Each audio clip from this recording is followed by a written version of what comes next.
guys, my name's Brooklyn, and today I'm going to be discussing how culture affects communication. So, to understand how these two concepts are related, we first need to understand what they mean on their own. So, culture is defined as a set of values, beliefs, and traditions that are used every day, and they're often passed on from generation to generation. They're very complex, and they're always evolving. Communication is defined by Giddens as the use of symbols used by one human to convey a message to another human. These symbols can be verbal or nonverbal. So some examples for verbal communication could be the tone that you're using when you're speaking with someone, the volume that you're using, whether you're talking quietly or loudly, and the pronunciation of the words that you're using.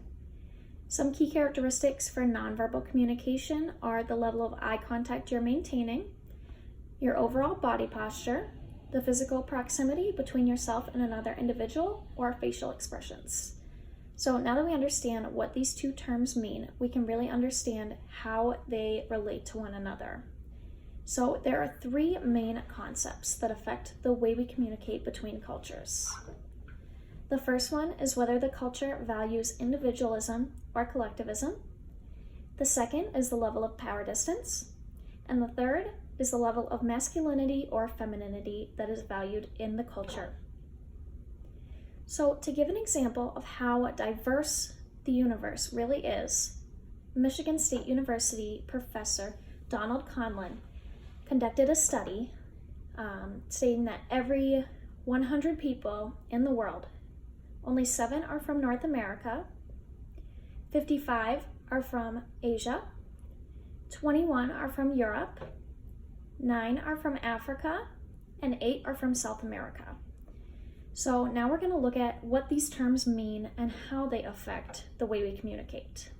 So the first concept is individualism or collectivism. So these two terms essentially describe how connected we feel with others in our culture.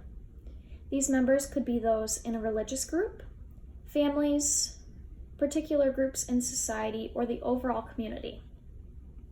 So people that live in cultures that value individualism often feel less connected with others around them. They feel like they're more out for themselves, whereas they're not looking out for an overall group.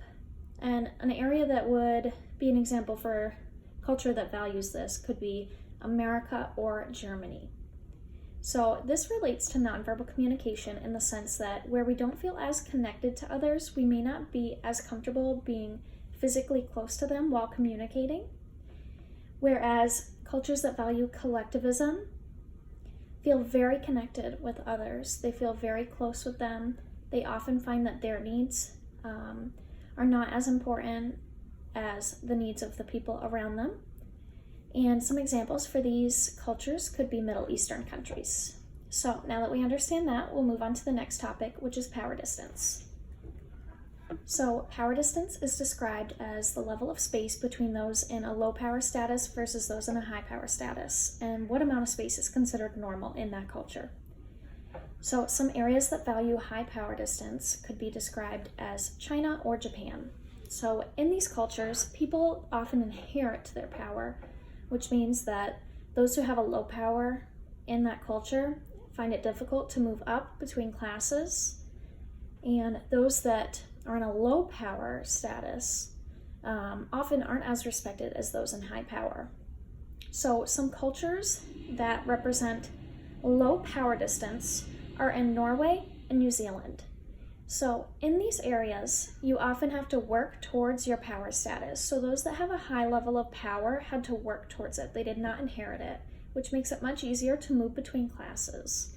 You're not stuck with what you're born with if you are born into a low power status like you would be in a high power distance culture such as China.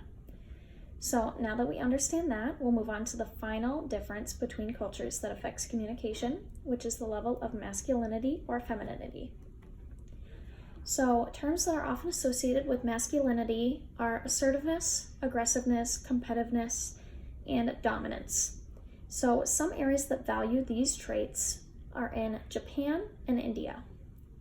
So in these cultures, Both men and women display these characteristics. However, men are a little bit more likely to display them than women. Women are not often as competitive or dominant as the men. Whereas in cultures that value femininity, such as New Zealand or Norway, both men and women display the calm, caring, cooperative, patient characteristics that are associated with femininity. So to sum everything up, the three main characteristics or groups that affect the way we communicate that differ in cultures are individualism versus collectivism, power distance, and masculinity versus femininity. The sources that I used are right here. Thank you for listening.